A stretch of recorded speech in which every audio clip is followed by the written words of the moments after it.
Hello and welcome to The Update. I'm Talisa Ryder. Australia's mental health sector is in a dire state, with a new report showing the number of available beds for patients nationwide has fallen to its lowest level despite soaring demand. The data compiled by the Australian Medical Association shows there are just 27 inpatient beds per 100,000 Aussies. President Dr. Daniel McMullen says government help is needed to boost mental health capacity in hospitals.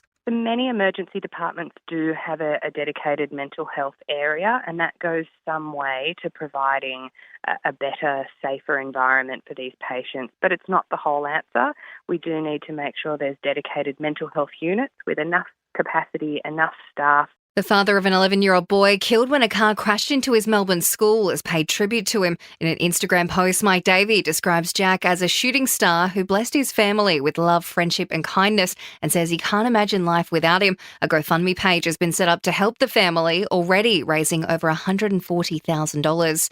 Anthony Albanese has issued his strongest denial yet that he requested flight upgrades from former Qantas boss Alan Joyce during his time as Transport Minister. The PM says he waited for an audit of all relevant records to be completed before responding to the allegations made in a new book. Opposition leader Peter Dutton says whether or not Mr Albanese asked for the flight upgrades isn't the only issue with this week's revelations. The Prime Minister took a decision not to allow Qatar into the market. It was against the advice of the department, against the inclination of the Transport Minister of the day, and the Prime Minister now declares that he's had this sort of decade-long relationship with Mr Joyce. Overseas, and flash floods in Spain have killed at least 95 people in what's been dubbed the worst natural disaster to hit the country in decades. Torrential rain has battered the eastern region of Valencia, sweeping away bridges and buildings. And Donald Trump has taken to the stage at his Wisconsin rally in a high-vis orange vest in a dig at President Joe Biden's gaffe yesterday. The White House has been sent into damage control with less than a week to go until the election, after the president labelled Trump supporters as garbage. Sport and entertainment are next.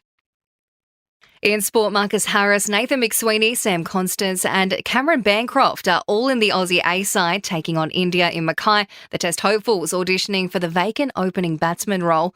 And Eagles AFLW coach Daisy Pearce says they haven't given up a hope of securing a fifth and final win when they take on the Swans in their final game of the season.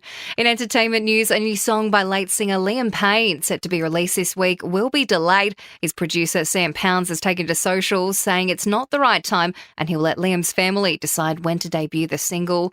Coldplay has played an emotional tribute to Shane Warne to open the band's Aussie tour at Docklands Stadium in the cricketer's hometown of Melbourne, Chris Martin dedicating Sparks to his great mate. And the stars of Gladiator 2 have walked the red carpet in Sydney at the blockbuster's Australian premiere, the highly anticipated sequel to hit cinemas on November 14. And that's the latest from the Nova Podcast newsroom. We'll have another episode of The Update for you later on.